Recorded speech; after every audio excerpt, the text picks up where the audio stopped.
Welcome to episode 12 of News for the Blues, your weekly bite-sized show brought to you by the Unholy Trinity Everton podcast. As usual, we'll start with the shirt on display today, which is the 2012-13 away shirt. Mike did some decent work for us, didn't he? I think that season especially, there were some nice shirts produced. That one has got a certain player on the back as well in the name of Darren Gibson. I'm not sure many people can say they've got a shirt with his name on the back, and Everton shirt anyway. But that one has. So yeah, let me turn it around for you. Let's put him on display and give him a little bit of attention on the show today. There we go. Oh, get to stand up straight. That'll be helpful. There we go, Darren Gibson. That's up there, one of the stranger ones I've got, including my Apostolos Velios one from I think a couple of years earlier, which is also a classic.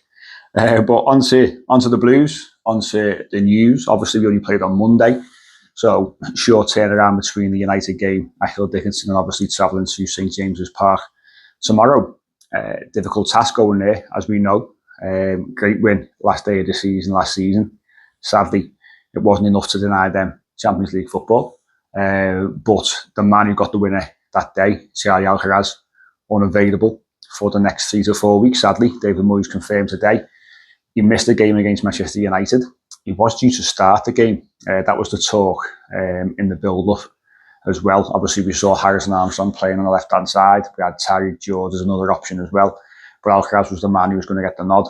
But in the last knock-ons with training on Sunday, he picked up what's thought to be, I think it's a quad injury. So 3 to 4 weeks. He's had some injuries this season. We haven't seen a great deal of him. Obviously, when he has been fit, hasn't been given much of an opportunity, but he hasn't been fit for long periods as well. So this 2-year deal that we signed him on, we're getting close to being halfway through that, and we haven't seen a great deal of him. So you've got to wonder where that maybe leaves him in the summer. Who knows? We'll see. But he's obviously not available. We know Jack Grealish is not available for the remainder of the season. Jake O'Brien should be back, obviously, from his suspension. And I fully expect, and I said this last night on a Newcastle live YouTube show that I go on a couple of times a season when I put out my starting 11. I am expecting, only in my opinion, no kind of inside knowledge, that we're going to go back to land of the Giants at the back with Branthwaite left back, O'Brien right back, Tarkowski and Keane as the back four. So what was it against Brighton away a few weeks ago? Did exactly the same. So I wouldn't be surprised if we saw that settle against Newcastle. They are a big side. Don't forget, you've got the likes of Voltemade, Jolinson, Dan Burn, those kind of players. I think they're right up there as well in terms of set piece goals this season. We know they caused us huge issues in the reverse fixture. They scored a few goals from set pieces, didn't they? And that was a big concern on that day. Hopefully, we've learned a few lessons. David Moyes was asked about that in terms of, looking back at that game. Are we a better side now? And he said, hopefully we have learnt lessons because we went behind inside the first 30 seconds or so, and we can see the goals from set pieces basically. So we shot ourselves in the foot, and that's our bread and butter, or it should be, with the size of the players in that start 11. So that's what I think will happen tomorrow. I hope to see Tyreek George back in there as well from the off. He came on against United the other day, had a really positive impact. We know he's quick. We've seen him now obviously come on against Fulham, start against Bournemouth and come on against United. He's the kind of winger that we all like. Somebody who will go at the fullback and causes them an absolute headache. So we want to, I know what I do personally, I want to see him give him more time. I want to see him from the off, because if we're looking to sort of play deep and counter, you need that pace, and he's got that. And Harrison Armstrong, listen, no slight on him, he's not a winger. We should be playing central midfield. Did a decent job at those against United, but it's only fair that players that we have available in those positions are given the opportunity to play. Now, David Moyes was asked about that, because obviously the big talking point around the United game was the fact that we shift Jarrad Branthwaite out to the left-hand side to play left back, and then James Garner dropped back in from central midfield to the right back position. So for me, two best players in those positions, and we discussed this, me and Phil, on the podcast on Tuesday, For me, I wouldn't be moving my best centre half to play left back. That's my personal opinion. Mykolenko's not played well, I don't think, this season. He's certainly not a guaranteed, or shouldn't be a guaranteed starter if he's not playing well.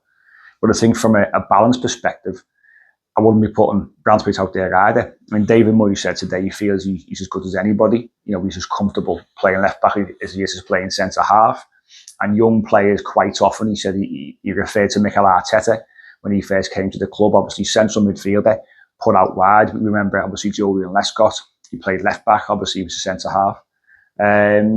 But he sort of used the, not the excuse, but the reason in regards to the physical side of the game, and when players maybe aren't physically ready when they're younger to play in their position. I don't think that's a reason for Jarrad Branthwaite.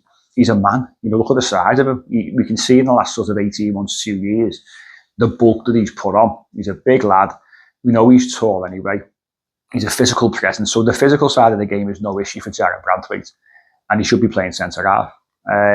But David Moyes, he was sort of saying that he's comfortable out there, and he's as good out there as he is in the middle of the defence. But I don't want to see him there. I think we will see him there again against Newcastle, to be honest. But I'd prefer him to play at centre half. But he said, I think Julia Bold asked about, you've got players on the bench, and their natural positions are positions being taken up by players being moved into them. And what's the message to those players, basically? Is it a case of they've got to do more? And David Moyes almost said, well, we're maybe trying different things. Not a case of other players maybe not playing well. But also asked about Adam Asnew, Tyler Dibblin as well. In terms of their input this season. Merlin Rule, another one he was asked about, who we want to see a bit more of as well, I'm sure. And what have they got to do? Are they close to getting in that start 11? And he said, some are, some aren't. And that's what they've got to do to get game time. He said, improve. So I think we can probably, looking at that, probably Merlin Rule is closer than anybody to starting games because he has started games. And I thought his last showing against Aston Villa, when he started, was very, very good. So he can count himself a bit unlucky as well. Tyler Dibblin, we know, he's had his good moments, he's had his bad moments this season, young kid again. So, he's probably in the middle of that pack.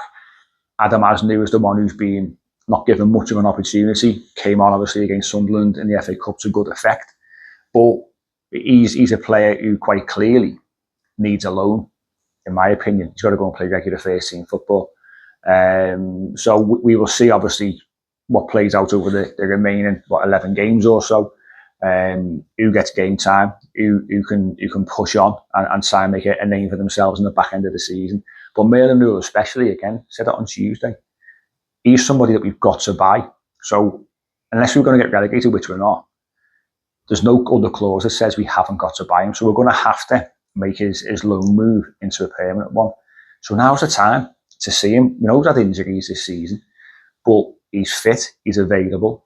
Let's stick him in there. It's a good chance. If we're going to experiment in terms of moving players around the pitch a little bit, which is what the manager said, let's experiment by putting players who haven't had loads of game time into the starting 11 a bit more often as we approach the final few months of the season. So let's see what happens on Saturday anyway in regards to that.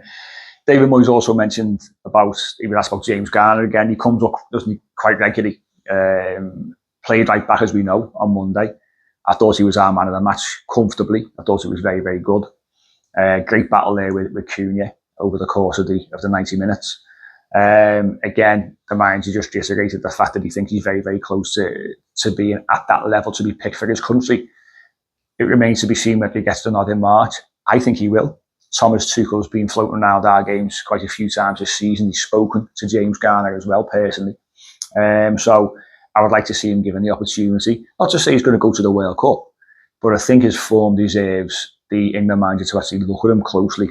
And every squad, every World Cup squad, Euro squad, needs players that are utility players that can play in a variety of positions. And he's almost 3 players in one.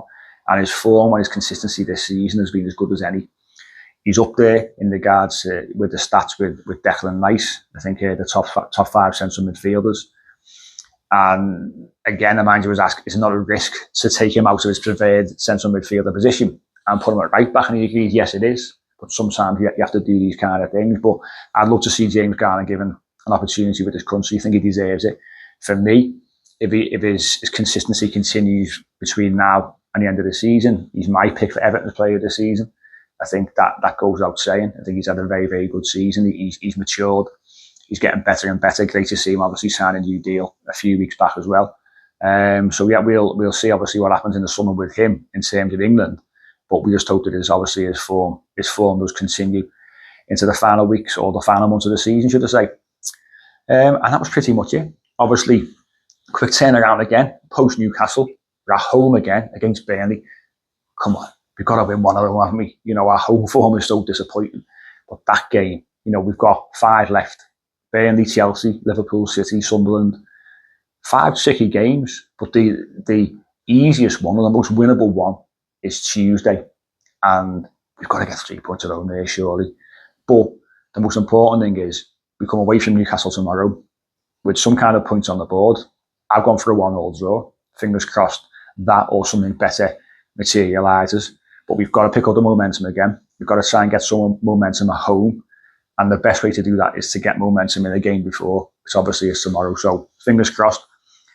Safe journey to everyone who's travelling up to Newcastle. Obviously, it's a pretty lengthy journey, one of the longer ones in the Premier League for ourselves. So safe trip up there. Fingers crossed for 3 points. Thanks for watching. Thanks for listening. We'll catch you on Sunday for the main podcast.